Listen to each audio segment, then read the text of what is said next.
Magandang araw mga kapatid, mga kababayan. EJ Morse once again.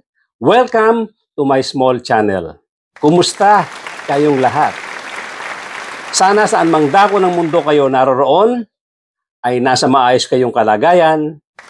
Salamat sa sakripisyo ng ating mga OFW.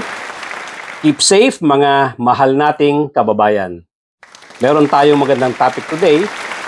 But before that, doon sa mga bago lang dito sa channel ko, kindly subscribe and hit the notification bell.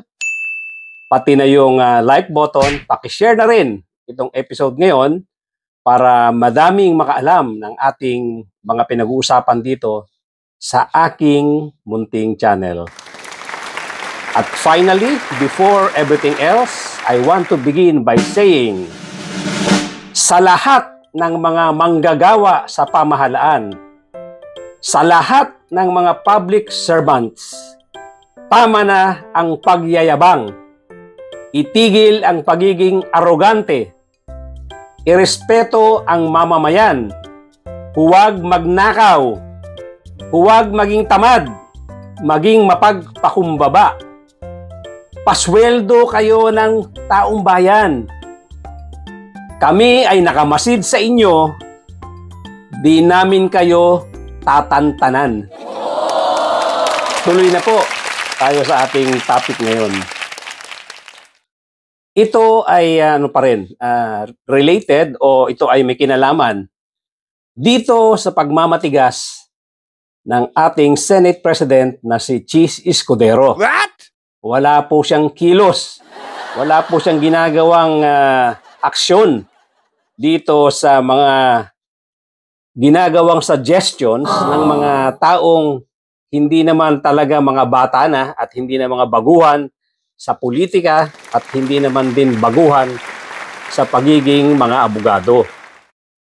Ngayon, doon sa interview kay Chis Escudero, dito kay interview ni Karen Davila, meron siyang sinasabi na sino daw ang mga taong nagmamadali dito sa impeachment case ni Sara Duterte?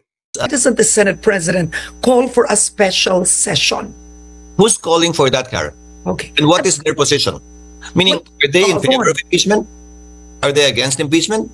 They are for impeachment. Oo. Exactly my point. Yeah. Then why will I listen to those who are for impeachment or against impeachment, for VP Sara or against VP Sara? As an impeachment court, we will follow the law. During Marcy Gutierrez's impeachment, the impeachment case, the impeachment complaint was filed 3 days before the Senate adjourned. The Senate did not act on it as well and merely set the impeachment trial sometime in May. Now, did I hear any complaints? Did any of these people who are now calling for the impeachment during recess say anything? Nothing. Yeah. Now, I will treat this impeachment complaint of VP Sara like any other impeachment complaint. There's nothing special about it. What? Agree that this is the first time we're impeaching a vice president, but there's nothing special about it, and it should not be treated specially and differently compared to other impeachment complaints. That is where I believe fairness begins. Yun ang tanong niya. Kasi daw, yung mga nagmamadali, ito daw yung mga pro-impeachment. Kaya pinatutunayan daw niya na siya ay parehas, siya ay fair. Kaya hindi niya ginagawa ng aksyon itong impeachment case ni Sara dahil nga daw gusto niya ipakita ang neutrality. Dahil ito daw nga, ang sinasabi niya, ang mga nag-iingay lang daw ay yung mga pro-impeachment. Tingnan natin kung gaano karupok itong pangangatwiran ni Chis Escudero.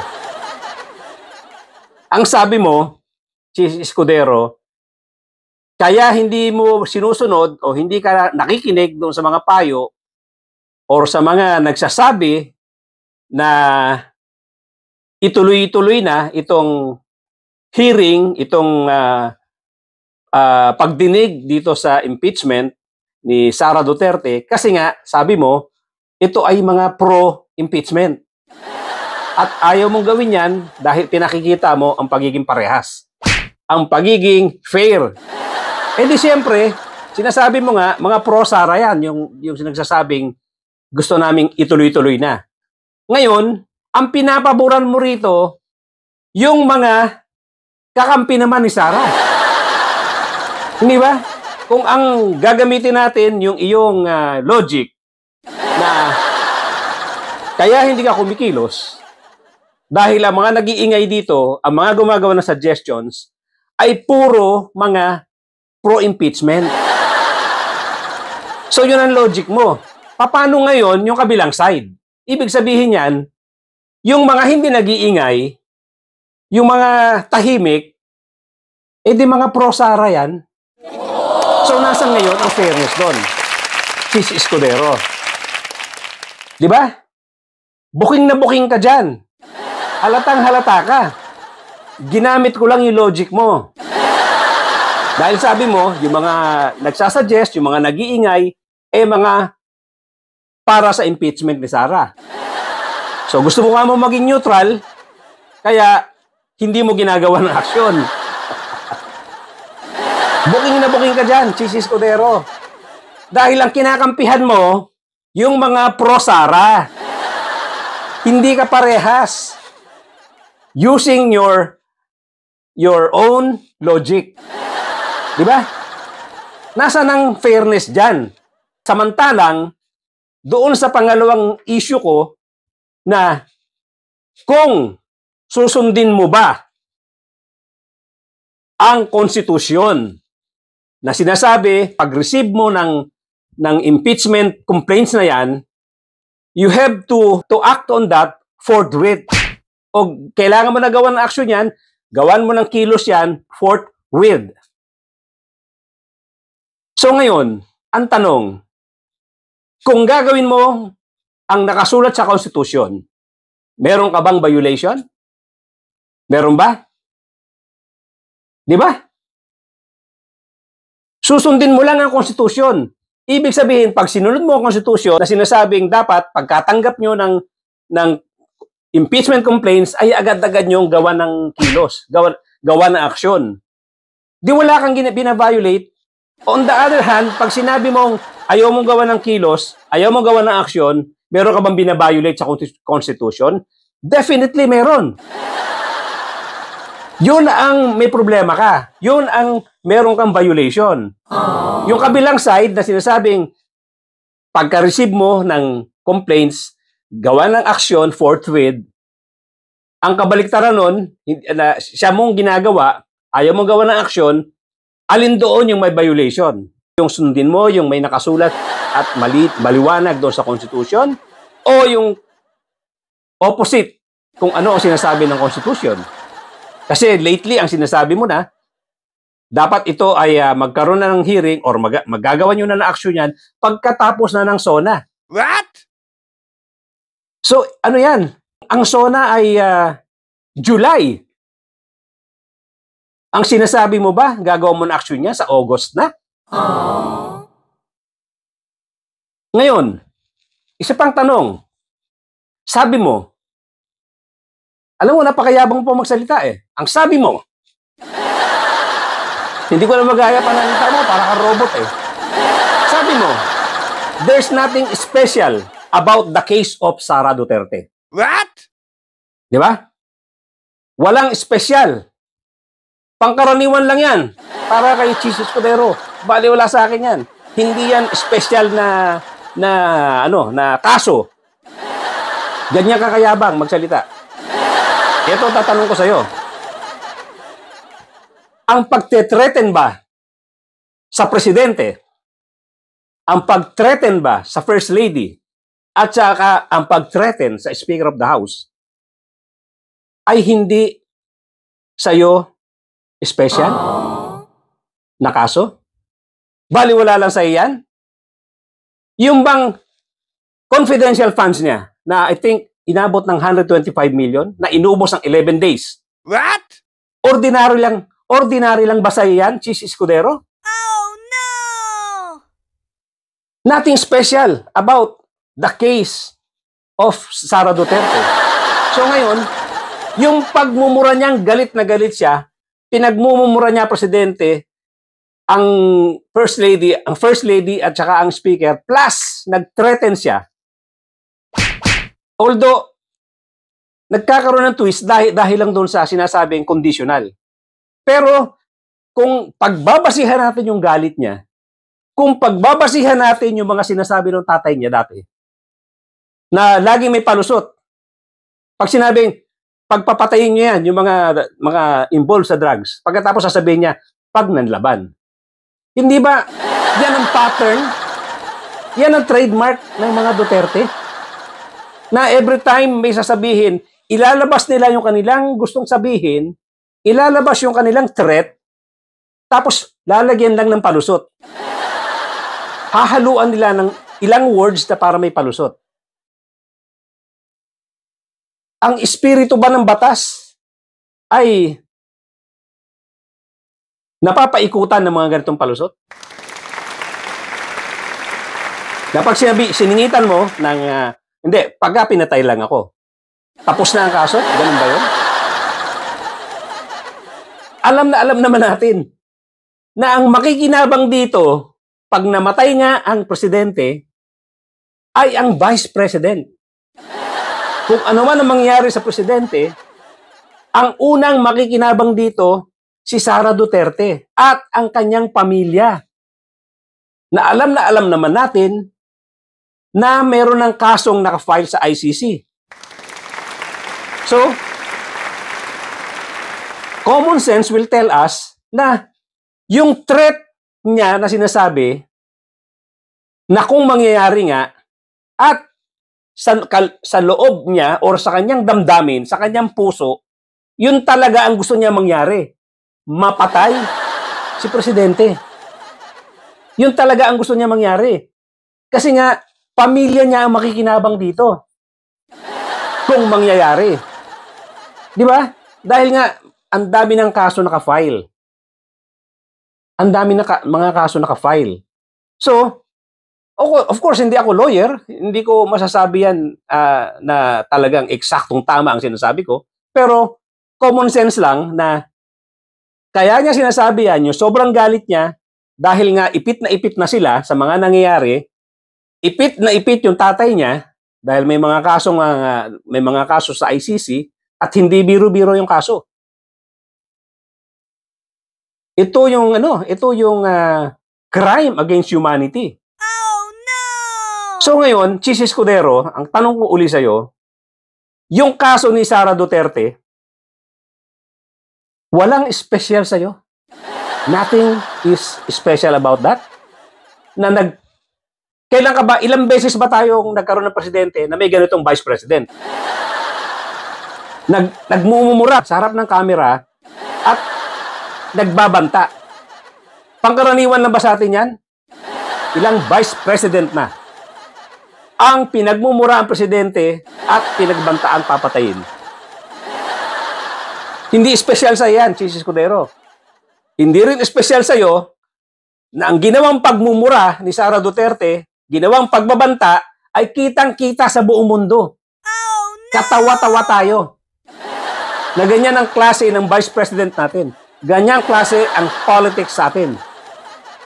Baliwala sa yan. Oh Ha? no! Normal lang sa yan.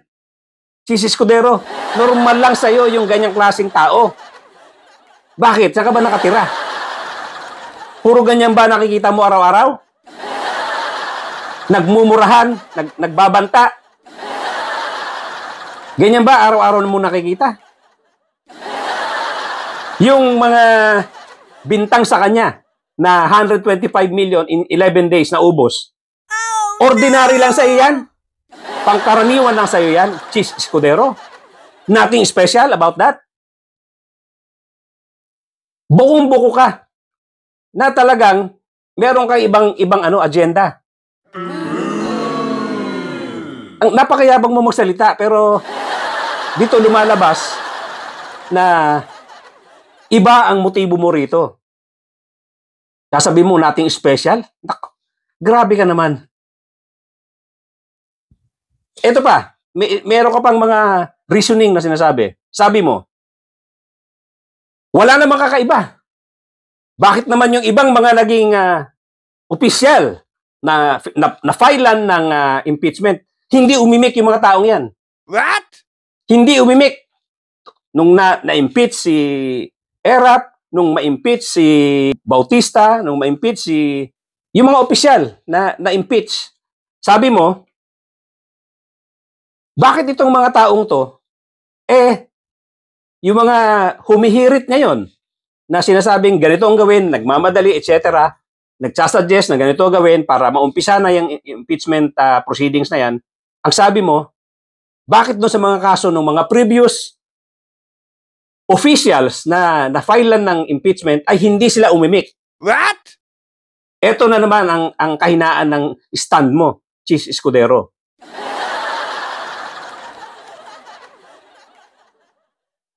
Ang kaibahan nito, Mr. Chis Escudero, yung posibilidad na may mangyari sa presidente.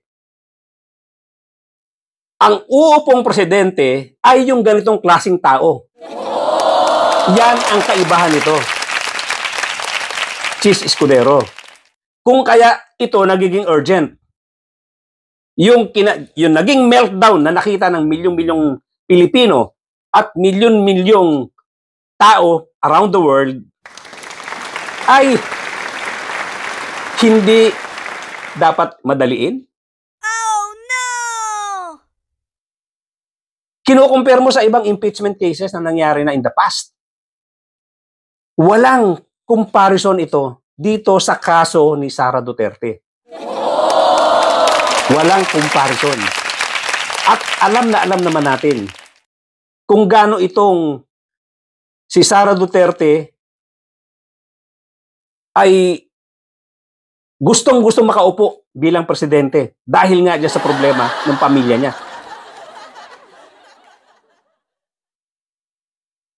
Kaya huwag mo ikumpara ito. Walang comparison ito doon sa mga nakaraang impeachment cases na nakita ng mga Pilipino dito sa Pilipinas. Walang mga tao dyan na mga na-impeach na sobrang pagpapakita ng pagiging maka-China. Wala. Walang mga na-impeach dyan, although may mga corruption cases yan, kaya nagkaroon ng kaso ng impeachment, pero walang makakapantay dito sa ginawa nitong Sara Duterte na 125 million ginastos in 11 days. Nawala ang pera in 11 days as alleged by the Congress. Ang masaklap pa nito, may dalawa pang sundalo na na-involve na siyang lumalabas na pinagbigyan ng pera.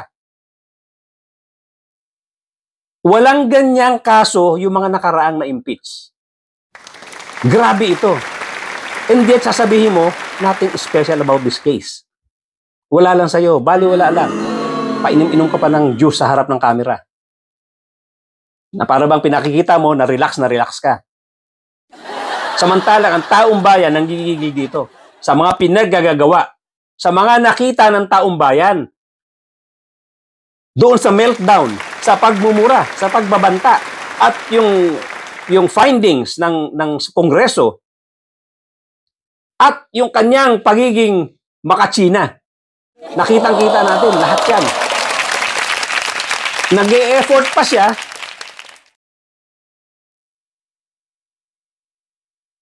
na talagang iparamdam na talagang pro-China siya.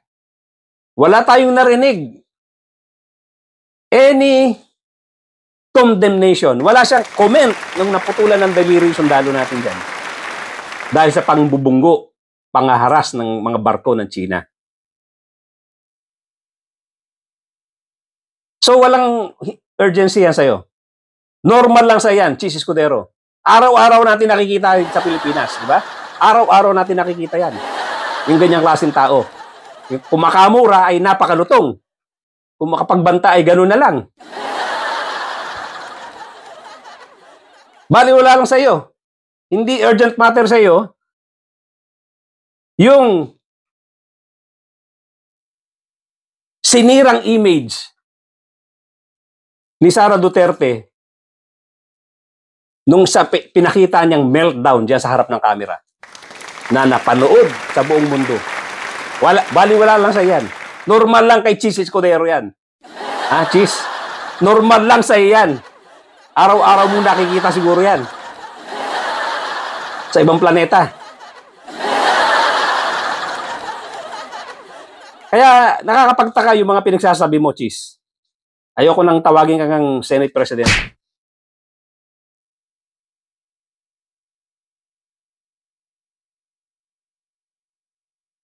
Lahat yang normal sa'yo. Again, yung tungkol sa China. Katakot-takot na pambubuli ginawa sa atin dyan. Lahat na lang ng klaseng pangaharas ginawa.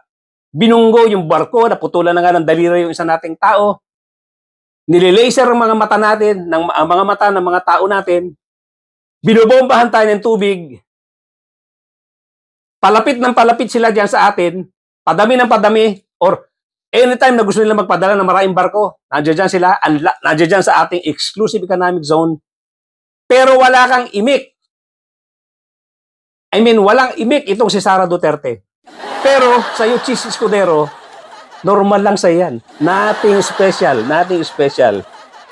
Nothing special to Cheese Escudero. Normal lang yan. Pangkaraniwan lang nakikita natin araw-araw yan, Cheese. Anong klase kang public servant?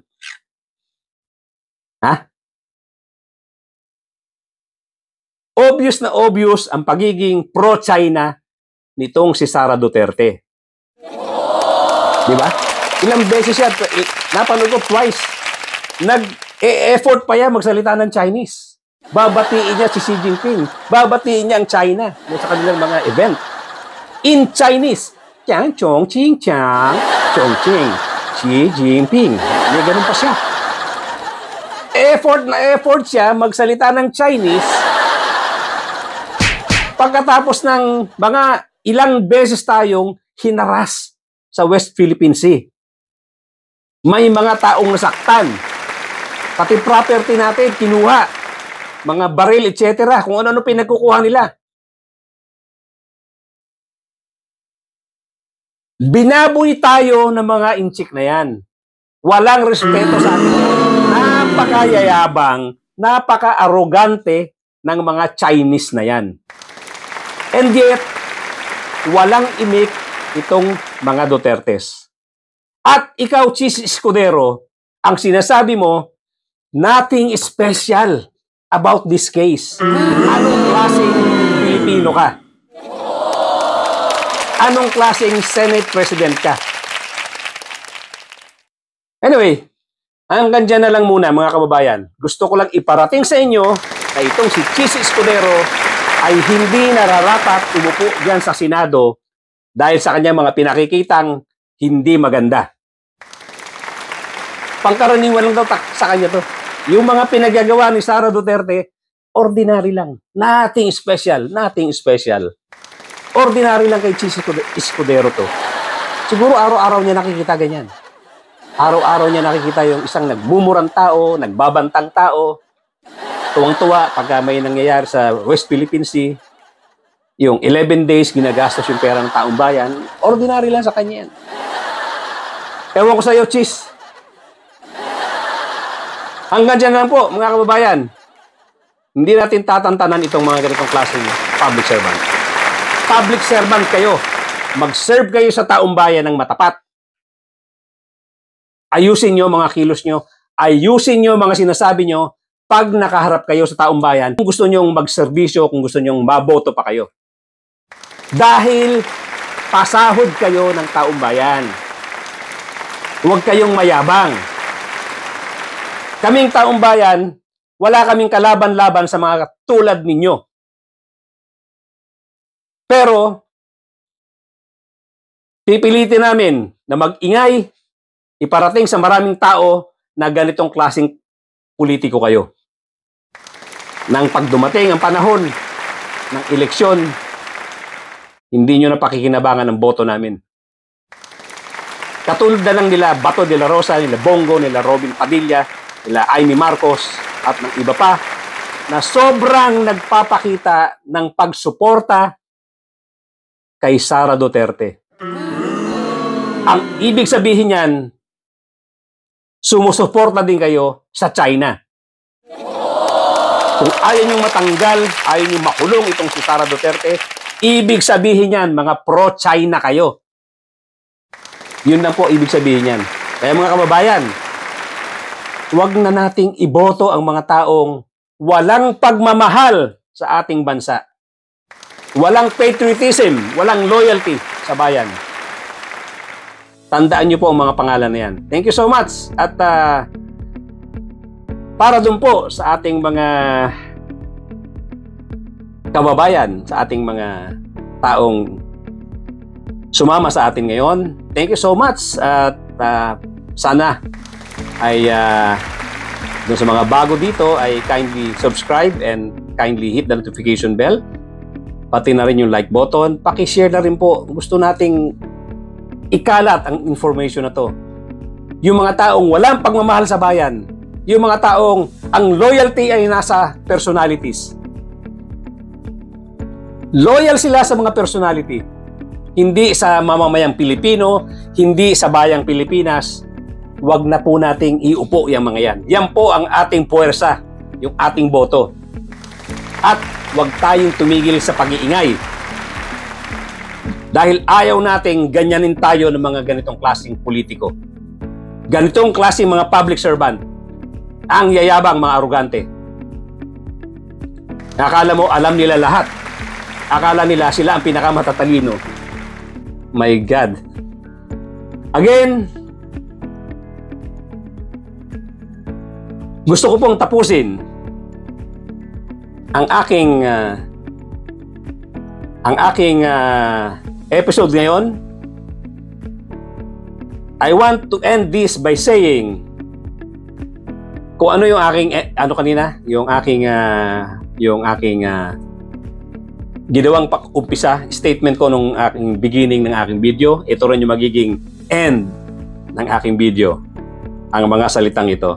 Sa lahat ng mga manggagawa sa pamahalaan, sa lahat ng mga public servants, tama na ang pagyayabang. Itigil ang pagiging arugante. Irespeto ang mamamayan. Huwag magnakaw. Huwag maging tamad. Maging mapagpakumbaba. Pasweldo kayo ng taong bayan. Kami ay nakamasid. Di namin kayo tatantanan. Thank you so much. At mga kababayan, ganito na po ang magiging umpisa at ganito na rin yung magiging ending ng aking bawat vlog, ng bawat episode ko. Para imulat ang mga mamamayang Pilipino na ayaw natin ng mga public servants, na mga arrogante, ng mga mayayabang, na walang respeto sa mamamayan, at ayaw natin ng mga magnanakaw. Thank you so much, ladies and gentlemen, mga kababayan. Magkita-kita po tayong muli.